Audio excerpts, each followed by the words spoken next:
कांग्रेस की अंतरकलह से महागठबंधन बुरी तरह फंसी। कहा यह जाता है कि कांग्रेस तो डूबेगी ही, महागठबंधन भी डूब सकती है बिहार विधानसभा चुनाव 2020 में। क्या होगा आरएलएसपी का, क्या होगा वीआईपी पार्टी का, आरजेडी क्या करेगा, कांग्रेस की नैया कौन पार करेगा, या कांग्रेस बीच मझधार में ही सबको डुबो देगा। आपको पता है कि महागठबंधन में आरजेडी और कांग्रेस के बीच में सीटों की बात शुरू में सही चल रही थी, लेकिन पिछले 2-3 दिनों के घटना चक्र और महागठबंधन में कांग्रेस की जो लीपापोती चल रही है उनके अंदर, इनसाइड पार्टी के अंदर में, उससे महागठबंधन में आरजेडी और कांग्रेस के बीच सीटों की पेच का संकट फिर से उभर चुका है। बिहार विधानसभा चुनाव 2020 में कांग्रेस कितने सीटों की डिमांड कर रही है, कांग्रेस का क्या प्लान है, यहां पर लालू यादव और तेजस्वी के बीच में क्या बात हुई रांची में कि बिहार विधानसभा चुनाव 2020 के लिए कांग्रेस और महागठबंधन के लिए क्या रणनीति बनाएंगे तेजस्वी और लालू। सबसे बड़ा सवाल है, क्या है तेजस्वी का बी प्लान।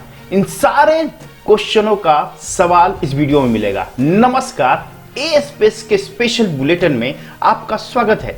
बिहार विधानसभा चुनाव एकदम तय समय पर ही होगा और 20 सितंबर 2020 को तारीख बताई जाएगी और कितने चरणों पे चुनाव होगा वो भी आपको बता दिया जाएगा। जैसे कि आपको पता है कि कांग्रेस के अंदर में अंतरकलह चल रहा है। अध्यक्ष पद से लेके ऊपर से नीचे तक के लोग इस वक्त कांग्रेस को ही तोड़ने में लगे हुए हैं। बिहार में भी अलग तरह की रणनीति चल रही है। सब कोई अपनी राजनीति इसी वक्त खेल रहा है और ठीक इसी वक्त बिहार विधानसभा चुनाव भी होने वाला है। कांग्रेस तो डूबेगी ही, क्या आरजेडी, आरएलएसपी, वीआईपी भी इसमें डूब के निकल पाएगा या नहीं, या बिहार विधानसभा चुनाव जिस तरह से कोरोना काल और बाढ़ में फंसा हुआ है, ठीक महागठबंधन के लिए भी ये काल और ये समय बुरा हो सकता है। बिहार विधानसभा चुनाव 2020 में सबसे बड़ा चौंकाने वाला नंबर होगा यदि आरजेडी और कांग्रेस के बीच में सीटों का बंटवारा नहीं होता है ढंग से, तो डेफिनेटली इसका बड़ा नुकसान महागठबंधन और आरजेडी को होगा।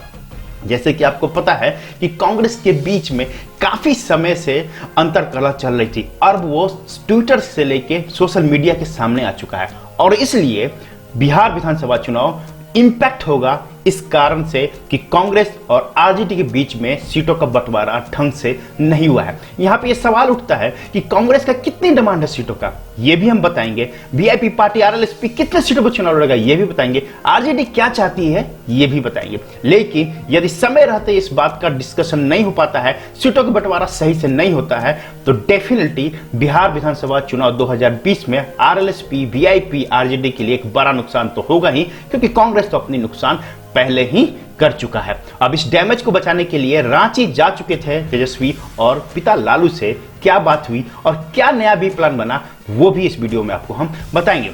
वैसे पहले जब हमें पता चला था और पहले हम अपने सोर्सों से बताए थे कि आरजेडी 152 सीटों पे चुनाव लड़ेगा और 91 सीटें कांग्रेस को देगी। अब कांग्रेस अपने खाते से आरएलएसपी और सीपीआई को देना था, आरजेडी अपने खाते से वीआईपी और माले को देना था। यहां पे 3 से 2 सीटें झारखंड मुक्ति मोर्चा को देने की बात हुई थी, लेकिन इस बात को कांग्रेस ने नकार दिया है और यह सबसे बड़ा झटका है।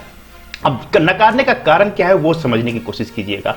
कांग्रेस में अंतरकलह तो चल ही रहा है और कांग्रेस कुछ सीटें जीत के आ जाता है बिहार विधानसभा चुनाव 2020 में, तो डेफिनेटली यहां बीजेपी, जेडीयू उनमें से तोड़ के अपने में मिला लेंगे। तो उस हिसाब से कांग्रेस चाहती है कि मैक्सिमम सीटों पर चुनाव लड़े ताकि तोड़ने के बाद भी उनकी सरकार बनी रहे, और ये चीजें यहां पर कारीगर नहीं दिख रहा है। भले ही वो आरजेडी में होता तो हम सोच सकते थे, लेकिन कांग्रेस कितनी सीट जीतेगी ये भी एक चौंकाने वाला बात हो सकता है।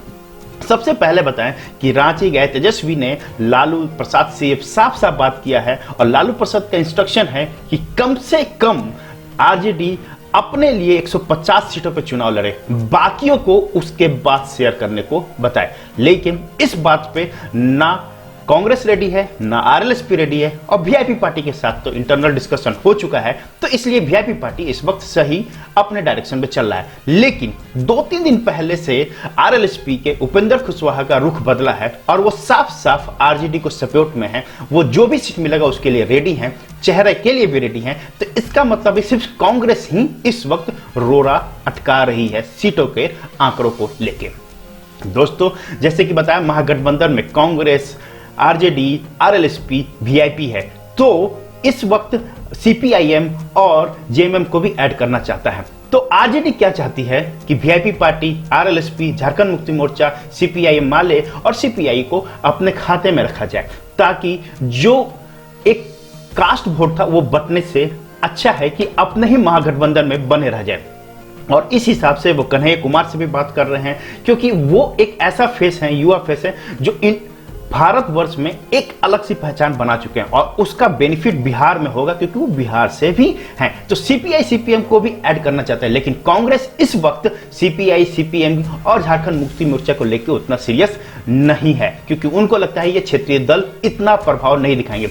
वैसे आपको बता दें कि बिहार विधानसभा चुनाव में 243 कुल सीटें, 122 की बहुमत चाहिए। और जैसे कि हमने पहले भी बताया था कि आरजेडी को 152 सीट मिल रही थी और कांग्रेस को 91 सीट मिल रही थी, लेकिन अब जो बातें हो रही है एकदम अलग चल रही है। अब जो डिस्कशन हुआ है कि कांग्रेस 81 सीटों पे चुनाव लड़ेगा और 162 सीटों पे आरजेडी लड़ेगा। अब बात यह हुई है कि 81 सीटों पे कांग्रेस अकेले लड़ेगा, वो सीट शेयरिंग नहीं करेगा। 162 में आरजेडी खुद भी चुनाव लड़े, साथ में वीआईपी, आरएलएसपी, सीपीआई और सीपीआईएम को भी दे, और साथ में झारखंड मुक्ति मोर्चा को भी ऐड करे। तो इसी बात पर आके बात रुकी है।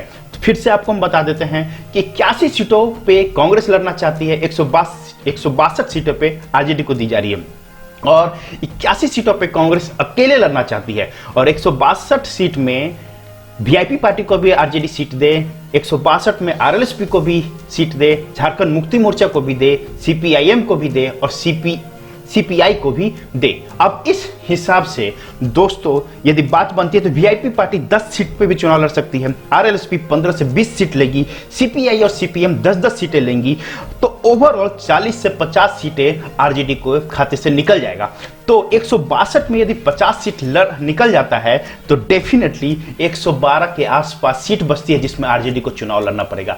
तो क्या मुमकिन है कि 112 सीट में आरजेडी इतनी सीटें लेके आए कि अपनी बहुमत सिद्ध कर पाएगा? और कौन बता सकता है कि 81 सीटों में से ये कांग्रेस अकेले 81 में से 50 सीट भी ला दे? हमारा सोर्स बताता है और हमारे सूत्रों के हिसाब से पता चला है कि 81 में से 20 सीट भी कांग्रेस लेके आ जाती है तो एक बहुत बड़ा अचीवमेंट होगा कांग्रेस पार्टी के लिए। तो अब इस फॉर्मूले से आरजेडी तो रेडी नहीं है और कांग्रेस भी रेडी नहीं है।